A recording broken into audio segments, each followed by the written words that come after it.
What's up? Burning down the far hill, Commissioner am I, the owner of the organization known as the Syndicate Enforcer and all that jazz, along with you. Hope everyone is being well this fine day. It's Wednesday.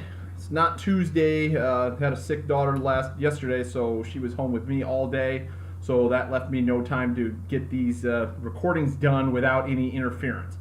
So I'm going to recap a week 5. We'll do some standings update. We'll do some previewing of week 6, and I'll try and explain myself along the way. So Steel Curtain defeats Syndicate Enforcer 184 to 162. Drew Brees 50 points. Blah blah blah. Record. Blah blah blah blah blah. I fall to 1-4, and if you weren't paying attention yesterday, you saw what that meant for my squad. I'll elaborate more as I get into this. Fake News defeats El Resistencia 133 to 103. James White 33 points to pace Jer. Standings update later. Sinister Guy from the internet. He's a very sneaky owner, and he's won 2 championships, and he's poised to win his 3rd. He's underrated by winning 2. Is that enough, Thomas? Is that good enough? Okay, because that's all I'm saying. So he beats John Boy Special People 150 to 112. Sure. Antonio Brown 40 points for the Sinister Guy from the internet. Irish Cop defeats Fat Bastard 199 to it wouldn't have mattered if he submitted a lineup anyway. Andrew Luck 43 points for the Irish Cops. Mark is regretting dropping him. Had a phone conversation about that. Bad Dog defeats and gets his first win of the season, so we'll give it up for the Bad Dog. Beats Davis Dynasty 153-144. Tom Brady 46 points all the way back on Thursday. Leads the Bad Dog to get into the win column. He's still like 3rd in scoring, so see what difference his team is for mine. He's 3rd in scoring in 1-4 and can make a run. And I am 1-4, and I think I'm in second to last or last in scoring. So there. And then Bitchmaker Redo beats the Bastard Creator 2.0. He went a long ways for that one. 189 to 154. DeAndre Hopkins 44 points for Mr. Mark. Pick'em winner goes to Roger with the I think he just got all his low numbers wrong and his high numbers right, which is weird. But good work by him. Survivor Pool, we had a couple losses in addition to anybody who did not submit. Everyone is still alive in the Survivor Pool, even if you didn't submit one from last week or you got one wrong.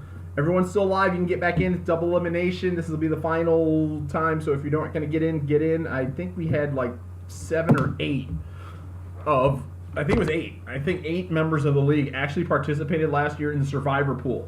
Get in, it's fun. Come on, it's a little side thing. You're not worried about lineups all the time. You can just see if you can pick a game right. So let's get in that. You can go all the way until the last game on Monday night, even if you forget about it. Like Sunday games start, and you can pick a 4:00 game, or you can still pick the Monday night game. You can go all the way down there to the end. There's no more games left that you can potentially pick. And of course, the pick'ems.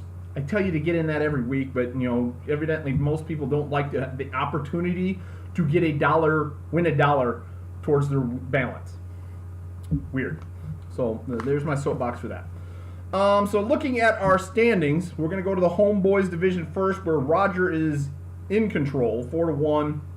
Jer 3-2, and me and Garen are both 1-4. Obviously, once again, if you weren't paying attention to see all my trade moves last week, the back half of my schedule is insanely hard. I've got 4 games coming up that, I could run, if I can run that table, and there was no guarantee I was going to do that. If I would have got past those 4 games, I would have needed to win all 4 just to get the 5-4, only to have Mark, John Hansen, and Roger staring me in the face in back-to-back-to-back weeks. Now, at 5-4, could I have won one of those 3 and gotten to maybe 6-6 by the time you get to your final game against my brother at the end, and got to 7-6, and maybe that could have snuck me into the playoffs. But we're talking about sneaking into the playoffs. Is that what you got? People might be sweating me about is for me to sneak into the playoffs. I'm gonna try it anyway, despite all those moves I just did. So if you think I'm just I'm gonna try and sneak in. It starts this week against opponent to be named in a minute. You already know. I'm gonna try and do it despite all these little picks that I've gathered and going towards next year. Because wouldn't it be hilarious if I snuck into the playoffs as the 6th seed and won the stupid thing and still had all these draft picks? Now, wouldn't that just be crazy? So I like to try and do that. So my team might not be what it looked to be, 48 hours ago. I'm still going to try. I'm still going to submit a lineup. I'm not going to be a Chris and not submit a lineup because he may or may not have submitted a lineup and he didn't check to see if a lineup was in fact submitted. That's why I tell check the little starting lineups thing after you hit submit on your lineup. Once you think you hit submit, go to the starting lineup page and that will tell you if it's there. Just throwing that out. So there's the division. 3 games out, basically over, but I'm gonna try it. Damn it. Away boys, we got John Hansen and Thomas locked at 4-1, with John Hauser at 3-2 and Chris 2-3. This is obviously the murder, death group. So I'm sure they'll just continue to keep hacking at each other. And then we got Mark, who's starting to run away with the Outlanders division at 4-1, JJ 2-3, and both my dad and Jim at 1-4. So there's that. There's your updated standings recap, and I explained myself. So week 6, here we go. The Bastard Creator 2.0, or whatever he's going to try and change his team name to. And be careful, Jim. I'm thinking about another team name change, so I don't know if you want to wait till like the last second before you change it. But I got something. I just don't know if I want to actually put it out there because I've already changed my team name once, and I don't need to do that all weeks like you. So 1-4 Jim versus the 1-4 me. I lead the series 17-6. Jim's won the last 2 in the series. He's probably going to win the last 3 in the series after this week. We played week 1 last week. Blah, blah, blah, blah, blah. Bitchmaker Redo 4-1 is at the 4-1 Steel Curtain in our matchup of the week. Mark leads the series 6-5. Got to go all the way back to 2010. I was stunned that they actually played this many games together. But week 7 of 2010, where Roger won that matchup the last time. Just dropped 10. 1-4 Bad Dog is at the 3-2 John Boy Special People. He will be with me in the Natty this weekend. My dad leads the series 13-11. Found that shocking. Let's see. It was Toilet Bowl round 1 last year. Is the last time they played, and my dad did sweep the 2 times they saw each other last year. So there's that. We got the 2-3 Davis Dynasty is at the 4-1 Sinister Guy from the internet. Their series is tied 5-5. JJ, is it JJ?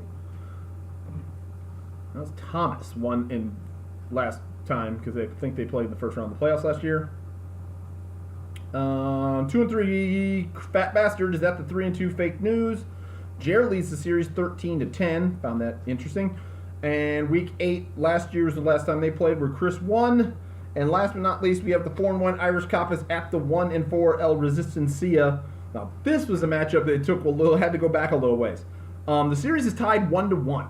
The last time they played was week 10 of 2007, where Garen did win that one. So that one beats all the Mark stuff, which is, I'm like, because they evidently didn't, Garen came back last year and they must not have played last year, so that brings them all the way back to when Garen was first around. So there's that. There's our matchups. I've thoroughly explained myself. If you want further explanation from me to think what I'm thinking about, it's kind of obvious, but, it is what it is. It's just not happening when the Arizona Cardinals don't know how to use their 2 main weapons, even though they got and then Sam Bradford's an idiot, and they don't bring their, thing in. So that's the David Johnson explanation. The Odell Beckham, he just had his best week of the year. And in light of me having his best week of the year, I still got stomped. So there's that. If I don't have anybody around my team, you don't really do well. So congratulations to all those 4-1 guys, because it's going to definitely be one of those 4 that wins this thing. John Hansen. All right, and after that, I'm going to get out of here. This is almost 10 minutes, so bye.